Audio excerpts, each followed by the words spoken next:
Hello दोस्तों, litre के इस वीडियो में आपका स्वागत है। और इस वीडियो में मैं आपको बताऊंगा कि आप लीटर ऐप में अपनी रेट लिस्ट किस तरह से सेट कर सकते हैं। तो दोस्तों, लीटर ऐप पे रेट सेट करने के लिए आपको जाना पड़ेगा सेटिंग में, और सेटिंग में आपको सेलेक्ट करना पड़ेगा रेट लिस्ट या दर सूची। अ, जैसे आप दर सूची पे जाते हैं, यहाँ पे आपको बहुत सारे ऑप्शंस दिखाई देते हैं। जो सबसे ऊपर ऑप्शंस है, इसके अंदर लिखा है विक्रेताओं के लिए डिफ़ॉल्ट दर सूची और क्रेताओं के लिए खरीदारों के लिए डिफ़ॉल्ट दर सूची। तो जो आपके बायर्स हैं और सेलर्स हैं, आप उन दोनों के लिए अलग अलग रेट लिस्ट डिफ़ॉल्ट रूप से बना सकते हैं। और यहाँ पे प्लस बटन की मदद से आप अपनी खुद की रेट लिस्ट कुछ बनाना चाहते हैं तो वो भी बना सकते हैं। जैसे कि मैं अभी यहाँ पे एक रेट लिस्ट जोड़ता हूँ। ये यहाँ पे मेरी रेट लिस्ट नंबर 13 जुड़ चुकी है। अब हम इसे शुरू से बनाते हैं। उसके पहले मैं आपको एक ऑप्शन और बता दूं, जो कि है मुख्य दर सूचियाँ का। इस पर जैसे आप क्लिक करते हैं, यहाँ पे हमने पहले से ही बहुत सारी रेट लिस्ट पहले से ही बना के रखी है। आप जिसको सेलेक्ट करेंगे और अप्लाई करेंगे, वो रेट लिस्ट अप्लाई हो जाएगी और यहाँ पे आपको सिर्फ सेव करना रहेगा। तो इस तरह से आप यहाँ पे रेट लिस्ट भी बना सकते हैं।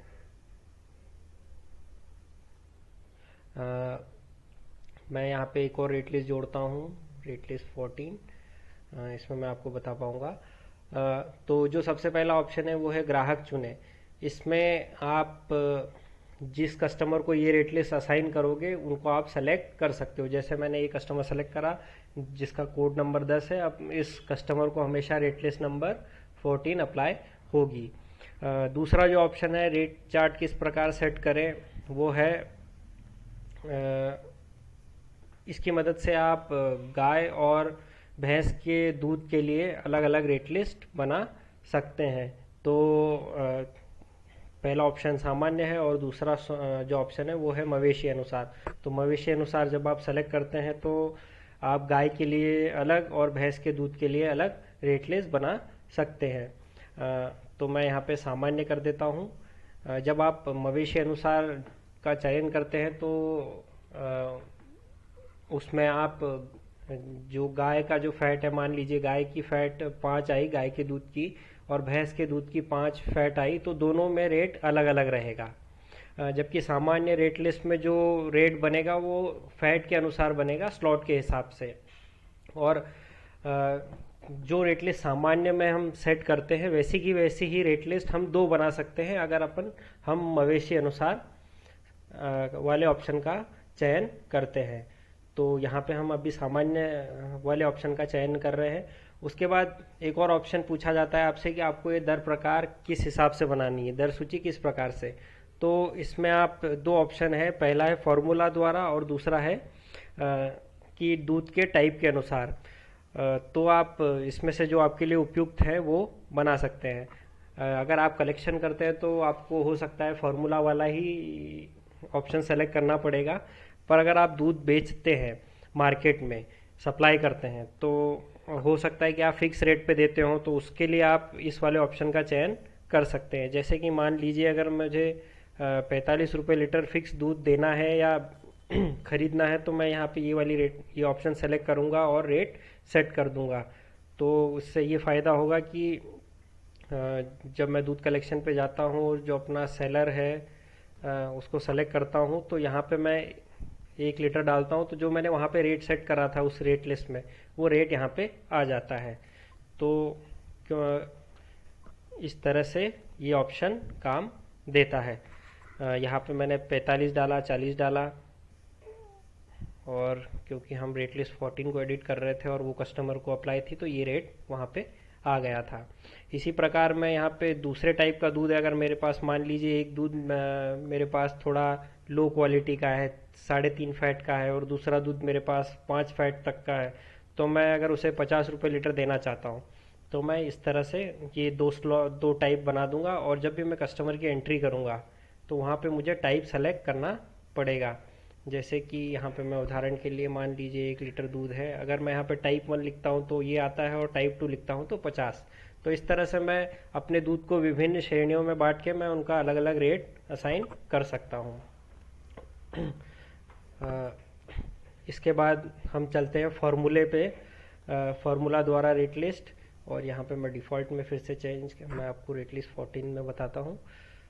ये हटा दिया। अब मुझे फार्मूला द्वारा रेट लिस्ट बनानी है तो मैं फार्मूला वाला ऑप्शन सेलेक्ट करूँगा, और यहाँ पे जो एक ऑप्शन 3 ऑप्शन दिए हैं कि आधार पर दर।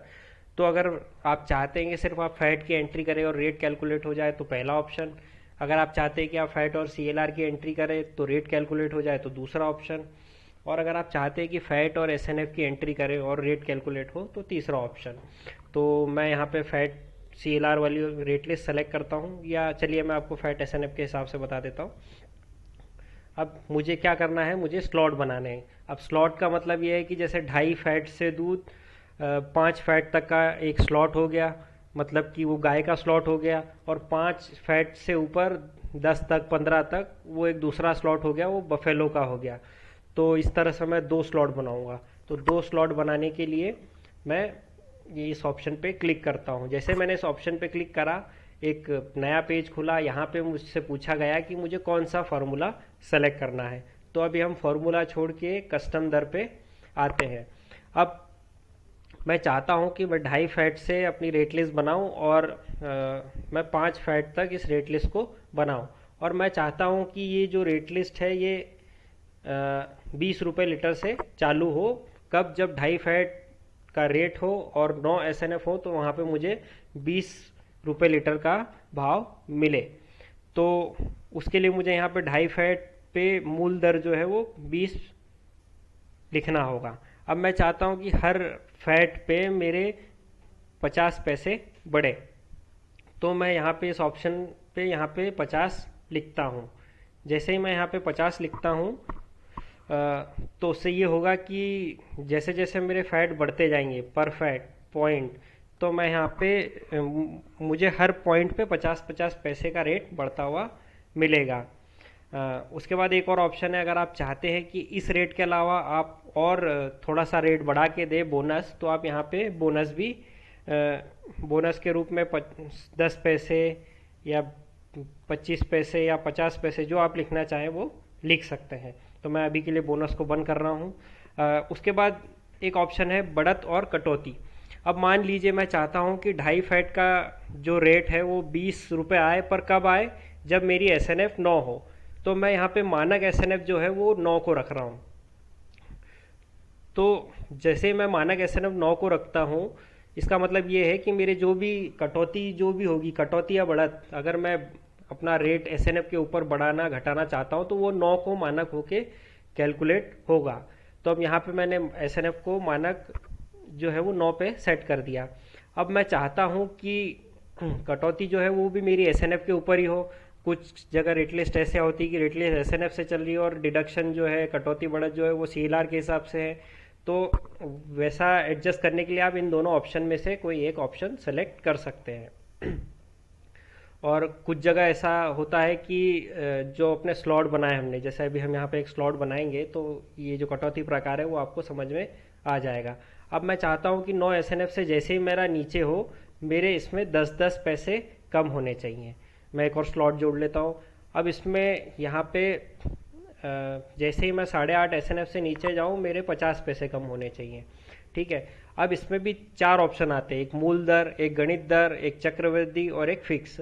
अब गणित दर का ये मतलब है कि अगर फॉर्मूले से मैं कैलकुलेट करता हूँ तो जो रेट कैलकुलेट होता है फॉर्मूले से, उसे हम कहेंगे गणित दर। और मूल दर मतलब ये दर जो यहाँ पे हमने लिखी है, मूल दर। अगर आप चाहते हैं कि इस वाले रेट में कम हो तो आप मूल दर को सेलेक्ट करेंगे। आप चाहते हैं कि फॉर्मूले से जो रेट निकला है उसमें कम हो तो आप कैलकुलेटेड रेट पे सेलेक्ट करेंगे। अब क्योंकि इसमें मूल दर और गणित दर एक ही है तो यहाँ पे इसमें कुछ फ़र्क नहीं पड़ेगा। फ़र्क पड़ेगा तो सिर्फ चक्रवृद्धि और फिक्स से। अब चक्रवृद्धि का मतलब ये है कि जैसे ही मेरा 9 एसएनएफ से कम हो, मान लीजिए 9 से मेरी 8-9 आई तो 20 पैसे कम होंगे।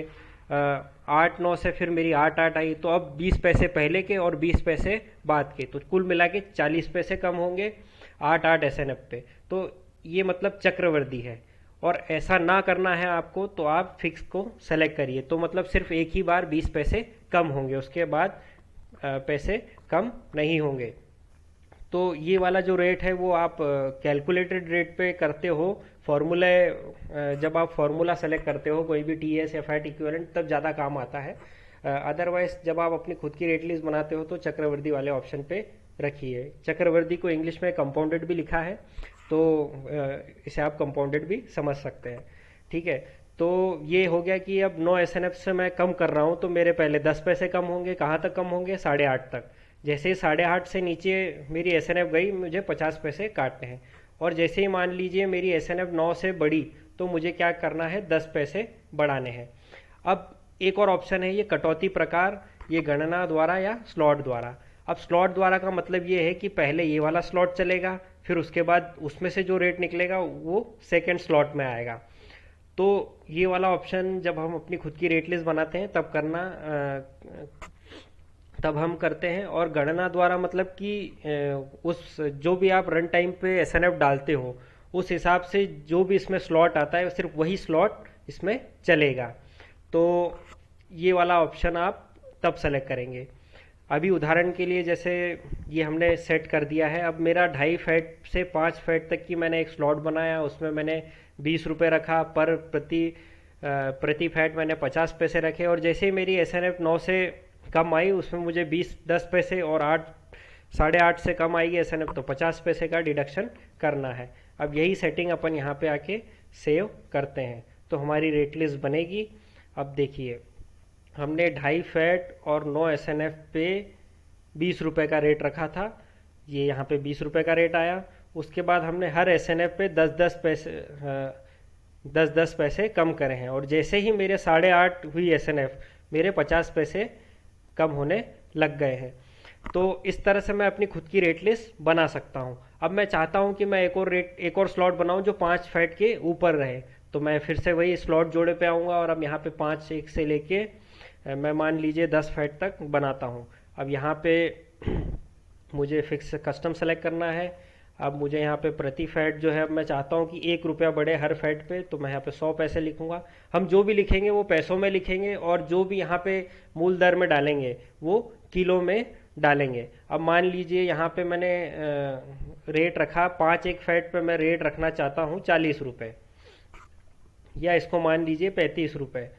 तो मैं यहाँ पे 35 रख दिया और मैं चाहता हूँ कि हर फैट पे 1 रुपया बढ़े, है ना। अब मैं कटौती में इसमें इस तरह से चाहता हूँ कि जैसे ही मेरी एसएनएफ 9 से कम हुई, मुझे जो है 100 पैसे हर एक पे काटने हैं, और मैं चाहता हूँ कि मुझे 20 पैसे हर एसएनएफ पे बढ़ाने हैं। तो ये मैंने कर दिया और ये सेव कर दिया। अब हम चल के देखते हैं, जब हमने 5 एक फैट पे 9 एसएनएफ पे हमारा क्या रेट आ रहा है। ये देखिए, हमने 5 एक और 9 पे 35 रुपये का रेट आया। हर फैट पे अपने सीधे 100 पैसे बढ़ रहे हैं, यानी कि 1 रुपया बढ़ रहा है। और हर एसएनएफ पे हमने 1 रुपया कटौती करी है, तो वो भी कम हो रहा है। और हर एसएनएफ पे बढ़ोतरी जो हमने करी है वो 20 पैसे की करी है, वो भी हो रही है। तो इस तरह से हम अपनी कस्टम खुद की रेट लिस्ट बना सकते हैं। तो मैं उम्मीद करता हूं कि आपको अपनी कस्टम रेट लिस्ट बनाना इस वीडियो के माध्यम से आ जाए। और अगर आपके कुछ भी सवाल हैं तो आप हमें कमेंट करके बता सकते हैं। और इसी तरह अन्य तरह की जानकारी के लिए आप हमारे चैनल को लाइक कर सकते हैं और सब्सक्राइब कर सकते हैं। और इस वीडियो का अंत तक देखने के लिए आपको धन्यवाद।